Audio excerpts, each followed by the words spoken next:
সুপ্রিয় দর্শক আসসালামু আলাইকুম। Welcome back to my channel Falgun semi food corner. কাছে কিংবা দূরে যে যেখান থেকে আমার এই ভিডিওটি দেখছেন সবাইকে জানাচ্ছি আন্তরিক শুভেচ্ছা ও ভালোবাসা। আশা করি আপনারা সবাই ভালো আছেন এবং সুস্থ আছেন। দর্শক, আজকের রেসিপিতে আপনাদের জন্য তৈরি করে দেখাবো হোমমেড বিস্কিট। সকালে কিংবা বিকেলে চায়ের সাথে এ ধরনের বিস্কিট খেতে কিন্তু দারুণ মজা লাগে। সামান্য কিছু উপকরণ দিয়েই কিন্তু আমি এই ধরনের বিস্কিট তৈরি করে আপনাদেরকে দেখাবো। যারা আমার চ্যানেলে নতুন এসেছেন অবশ্যই আমার চ্যানেলটি সাবস্ক্রাইব করবেন এবং পাশে থাকা বেল আইকনটি অন করে দিবেন, তাহলে সবার আগে আমার ভিডিও নোটিফিকেশনটি আপনার কাছে পৌঁছে যাবে। আর যারা ফেসবুক পেজ থেকে দেখবেন অবশ্যই আমার পেজটি ফলো করে আমার পাশেই থাকবেন। দর্শক, শুরু করে দিচ্ছি এবার মূল রেসিপিটি। প্রথমে বিস্কিট বানানোর জন্য আমি একটা মিক্সিং বোল নিয়ে নিয়েছি, তাতে দিয়ে দিলাম দুটো ডিম। এবারে অ্যাড করে দিচ্ছি এখানে 4 টেবিল চামচ পরিমাণ রান্নার রেগুলার তেল, বেকিং পাউডার দিয়ে দিলাম 1/2 টেবিল চামচ পরিমাণ, লবণ দিয়ে দিলাম 1/2 চা চামচ পরিমাণ, কালো জিরা দিয়ে দিলাম 1/2 চা চামচ পরিমাণ, ভ্যানিলা এসেন্স দিয়ে দিলাম কয়েক ফোঁটা। এতে করে ডিমের একটা ফ্লেভার থাকে সেটা দূর হয়ে যায়। গুঁড়ো দুধ দিয়ে দিলাম 4 টেবিল চামচ পরিমাণ, চিনি দিয়ে দিচ্ছি 1/2 কাপ পরিমাণ। এই সকল উপকরণ ভালোভাবে ডিমের সঙ্গে আমি মিশিয়ে নিব, যাতে করে চিনিটা সুন্দরভাবে গলে যায়। অনবরত নাড়াচাড়া করতে হবে। নাড়াচাড়া করলে এক পর্যায়ে দেখতে পাবেন ডিমটার সুন্দর একটা কালার চলে এসেছে এবং সুন্দর স্মুথ একটা ব্যাটার তৈরি হয়েছে। এই ব্যাটারে আমি 2 কাপ পরিমাণ ময়দা ব্যবহার করব। এখন অ্যাড করে দিলাম এখানে 2 টেবিল চামচ পরিমাণ তরল দুধ। দর্শক, এখানে আপনারা তেলের পরিবর্তে ঘি বা ব্যাটার ব্যবহার করতে পারবেন, তাহলে স্বাদ কিন্তু দ্বিগুণ বেড়ে যাবে। এখন দিয়ে দিচ্ছি 1 কাপ পরিমাণ ময়দা, তবে আপনারা ময়দার পরিবর্তে কিন্তু আটাও ব্যবহার করতে পারবেন। হ্যান্ড উইক্স দিয়ে ভালোভাবে নাড়াচাড়া করে আমি একটা পাতলা ব্যাটার তৈরি করে নিলাম।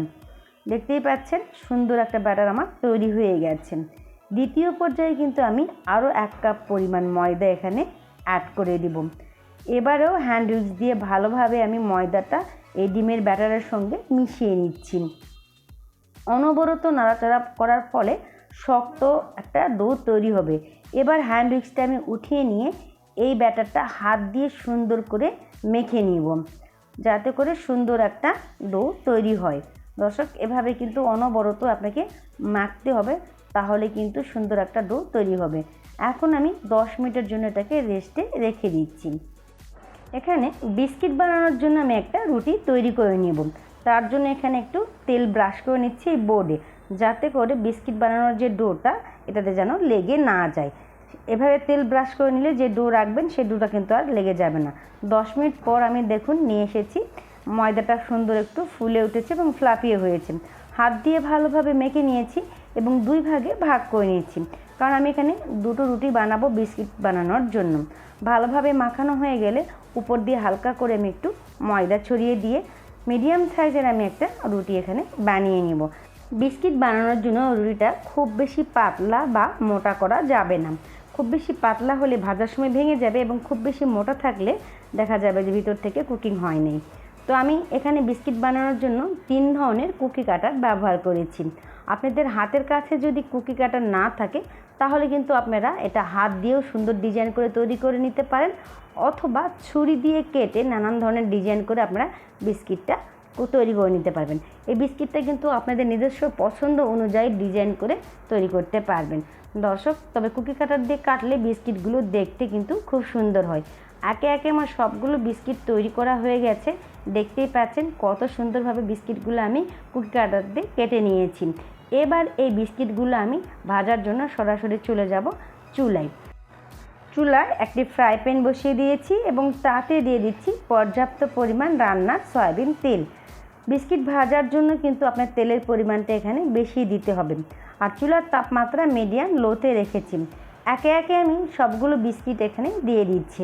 দেওয়া হয়ে গেলে এই বিস্কিটটা আমি 3 থেকে 4 মিনিট মিডিয়াম লো আঁচে ভেজে নিব। তারপর একটা কাঠির সাহায্যে আলতো হাতে এটাকে আমি উল্টিয়ে পাল্টিয়ে দিব, যেন ভিতর থেকে সুন্দরভাবে কুক হয়ে আসে। আপনারা দেখতেই পাচ্ছেন হালকা করে ব্রাউন কালার হয়েছে এবং দেখতে কিন্তু খুবই সুন্দর লাগছে। এরকম ব্রাউন কালার হয়ে আসলে মনে হবে যে এটা ভাজা হয়ে গেছে। এখন এই বিস্কিটগুলো আমি তেল থেকে ছেঁকে উঠিয়ে নেব। দর্শক, দ্বিতীয় পর্যায়ে কিন্তু আমি এভাবে বিস্কিটগুলো ভেজে নিয়েছি। তো মাশাআল্লাহ কত সুন্দর হয়েছে আমার হোমমেড বিস্কিট। দেখতেই পাচ্ছেন সুন্দর ব্রাউন কালার হয়েছে। সকালে কিংবা বিকেলে 1 কাপ চায়ের সঙ্গে কিন্তু হোমমেড বিস্কিট খেতে দারুণ মজা লাগবে। আপনারা যদি আমার টিপস ফলো করেন এরকম সুস্বাদু মজাদার বিস্কিট কিন্তু আপনারা ঘরেই তৈরি করে খেতে পারবেন। প্রিয় দর্শক, আমার রেসিপিটি যদি ভালো লেগে থাকে তাহলে লাইক, কমেন্ট এবং শেয়ার করে আমার পাশেই থাকবেন। আরও একটি নতুন ভিডিও দেখার আমন্ত্রণ রইল। সে পর্যন্ত আপনারা সবাই ভালো থাকবেন, সুস্থ থাকবেন এবং আমার জন্য বেশি বেশি করে দোয়া করবেন। আজ এখানেই বিদায় নিচ্ছি। আল্লাহ হাফেজ।